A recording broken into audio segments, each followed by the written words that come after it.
დილამშვიდობისა პირდაპირ ეთერშია მაღვიძარა ახალი თემებითა და ტრადიციული რუბრიკებით. გეტყვით რაზე ამახვილებს ყურადღებას ბეჭდური მედია და ინტერნეტის თემებსაც გაგაცნობთ.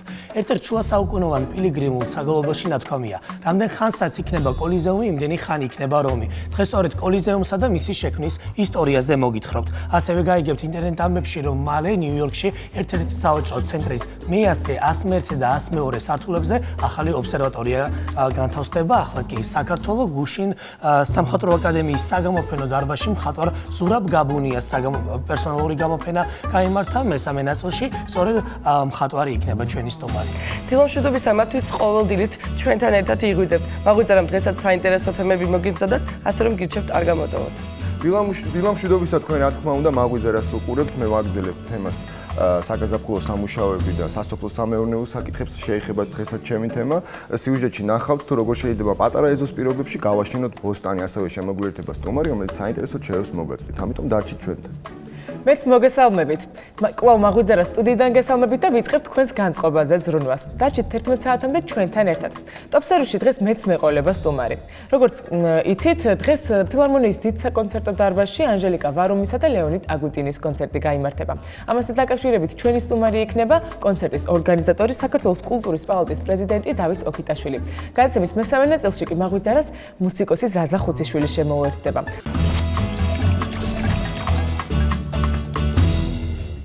მაღვიძარად დაგიბრუნოთ, გაიღვიძეთ ჩვენთან ერთად.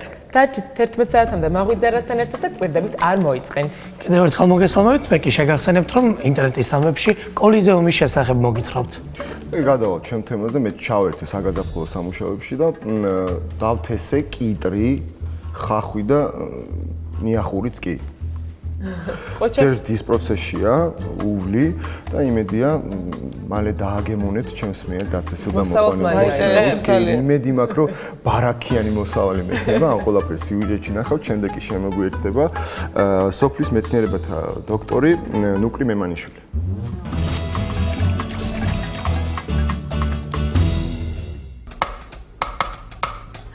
Mana.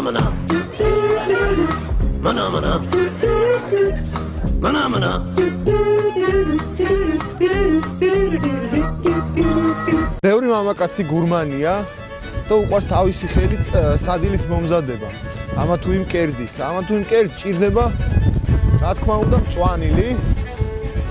განსაკუთრებით ქართველებს ჩვენ გვიყვარს ხახვი, ნიორი, ქინძი, კამა, რა ვიცი.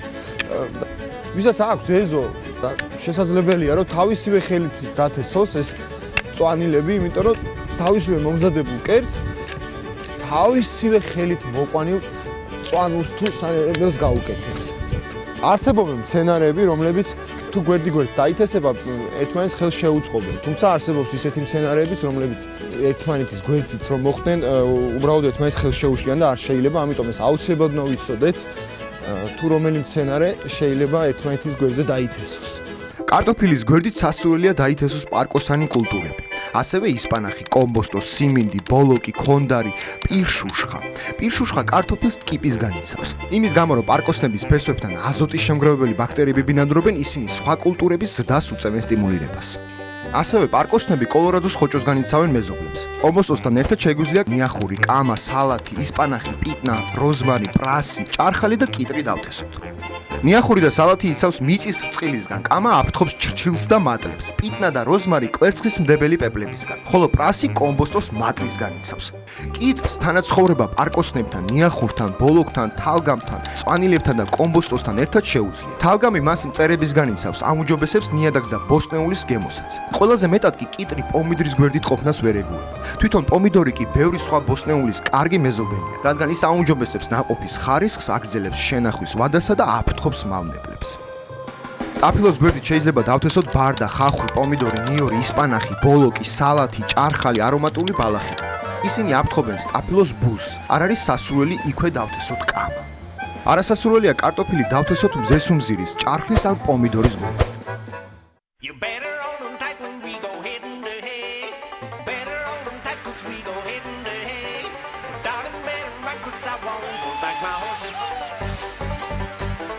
ყრით სასურველი მცენარის მარცვლებს ვასწორებთ მიწას და დათესვის შემდეგ აუცილებელია მალევე მოვწყალოთ.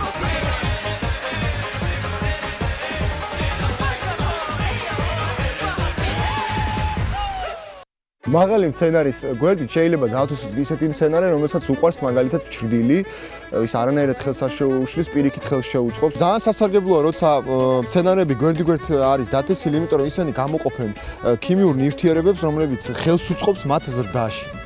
ასევე სასარგებლოა ხახვი და ნიორი, იმიტომ რომ ისინი იგერიებენ მწერებს, მათ რაღაცას მაინც თავისებური სპეციფიური სუნი აქვს, ამიტომ მწერებს ეშინიათ, შეიძლება ითქვას. კიდევ სასარგებლოა ოხრახუში თუ დავთესავ სხვადასხვა მცენარეების გვერდით, იმიტომ რომ ოხრახუში ხელს უწყობს მცენარებს ზრდაში. ყველას გვიყვარს კიტრის და პამირის სალათა, ერთად ძალიან გემრიელია, მაგრამ ერთად დათესვა მათი არ შეიძლება, ისინი ხელს ერთმანეთს ვერ შეუწყობენ. მაგალითად ბადრიჯნის დათესვა საერთოდ ცალკე უნდა დავთესოთ, ახლომახლოსაც არ უნდა იყოს სხვა მცენარე, ან სხვა რამე ბოსტნეული.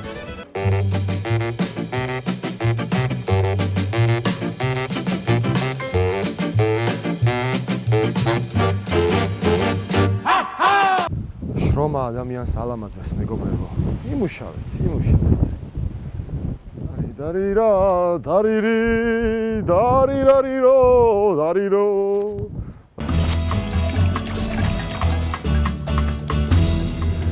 აი ეს ერთი სული. როგორი გავამაზებულია მეთქის პერიოდია. გიზები შენს ვოკალზე. შემოგვიერთა. ანდრეი ნუკრიმევანიშვილი დილამშვიდობის და დიდი მადლობა რომ მოხვედი. აი როგორ შემიფასებთ ხა ჩემს პირო მცდელობას რომ დავთესო, გავაშენო მინი ბოსტანი. ძალიან კარგია და კარგია თუ სხვებიც მოგბაძავენ ამაში. საქართველოს იცით თქვენ გეორგია მიწათმოქმედთა ქვეყანა. ეს კულტურაა, ერის კულტურის ერთ-ერთი მაჩვენებელი ეს არის, რომ სოფლის მეურნეობას მისდევ და მიწათმოქმედება იცი. აი ხა თქვენ რაც გვაჩვენეთ აქ სიუჟეტში, ეს არის კულტურების თანამეზობლობა. ეს მნიშვნელოვანია, იმიტომ რომ მართლაც აქვთ მათ ერთმანეთზე ურთიერთგავლენა. ამის კლასიკური მაგალითია, როდესაც თესავთ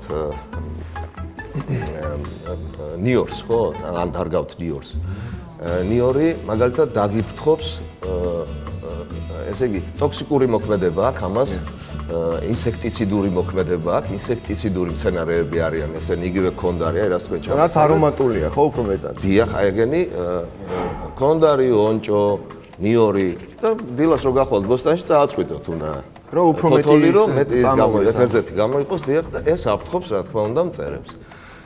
ნუ ძალიან მნიშვნელოვანია ეს კულტურების თანამეზობლობა თუ იცით, მიეხმარებით ერთ კულტურას რომ უკეთესი იყოს ვიდრე დაუშვათ რეჰანი თქვენ არ ხონდათ რეჰანს თუ დაურგავთ პამიდორის გემო უკეთესი იქნება. ანუ არომატს გადასცემს თუ როგორ რაღაცნაირად ერთმანეთს ეხმარებიან. რაც შეეხება კის და პამიდორის ეთერზეთი პამიდორი გამოყოფს რაღაც ეთერზეთებს. ხო იცით ის რომ აი ეს არომატი ჰაერში რომელიც აი ვარდის ეთერზეთი, ის ვარდის სუნი არის ეთერზეთი, ეთეროვანი ზეთია რომელიც მერე იფრთხება ჰაერში. და იჩაგრება ამ დროს კიტრი. ანუ მის გვერდზე თუ კიტრი გაქვთ, ის ნელა გაიზრდება, ცუდად გაიზრდება. პამიდორი ჩაგრავს კიტრს. პამიდორი ჩაგრავს კიტრს.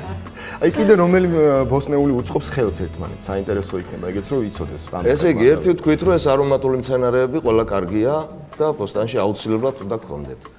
მეორე, რა ვიცი, მაგალითად ხახვის ბუზი ახსენეთ თქვენ აქ, ეს ძალიან სერიოზული მავნებელია, რომელიც ფაქტურად ნათესებს უნადგურებს ფერმერებს. აი ხახვის გვერდზე, ესე იგი, როგორ არის იცით, მწერები და მავნებლები მოდიან სუნით, არომატით. ესე იგი, მოფრინავს ეს ჩვენი მავნებელი და ამ ხახვის სუნზე მოვიდა და დადო კვერცხი, ხო? მე იქიდან მატლი გამოვიდა და შეძვრა ამ ჩვენი იმაში ხახვში და გაგვიფუჭა. აი ამას რაღაცა უნდა დააფრთხოს, არა? ვერ იტანს სტაფილოს სუნს. ამიტომ ხახვის გვერდზე თუ სტაფილო გექნება დათესილი, ოღონდ ეს ერთი მწკრივი ხახვი, ერთი მწკრივი სტაფილო. ხახვის ბუზი არ მოვა იქა და წავამეზობ. სტაფილოს ეშინი. სტაფილო არ უყარს. იგივეა სტაფილოს ბუზიც. აი სტაფილო ხო გინახიათ გახრეტილი როა. ესე იგი ვერელყება ეს ადგილი. ეს არის სტაფილოს ბუზის ნამოქმედარი, ასე ვთქვა. ეს ვერ იტანს ხახვის სუნს. ამიტომ ერთმანეთის გვერდზე ესენი ერთმანეთს ძალიან ისე ეხმარებიან და კაი მოსავლიც გექნება.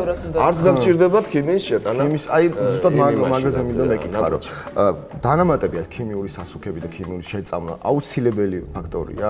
იცით როგორ არის? თუ თქვენ გაქვთ დაუშვათ 10 გექტარზე სტაფილო, ცოტა ძნელი იქნება ბიოლოგიური მეთოდებით ამის მოყვანა და თუ თქვენ სახში კარ-მინდა მოგაქვთ, ძალიან არასწორი იქნებით ან უცოდინარი ამ დარგში თუ ქიმიას იხმართ. იმიტომ რომ არის მეთოდები, რომლითაც თქვენ შეგიძლიათ მთლიანად გამორიცხოთ ქიმია. მით უმეტეს დღეს თანამედროვე სოფლის მეურნეობა ძალიან როგორ თქვა, აი ახალი ტექნოლოგიები ალბათ ის, რომელიც ჩვენ უფრო და უფრო უნდა მეტად ვასწავლოთ ჩვენს აგრონომებსაც და ამ ჩვენი დარგული როგორ გითხრათ, აი მოდი დავიწყოთ იმითი, რომ ცოცხალია ნიადაგი.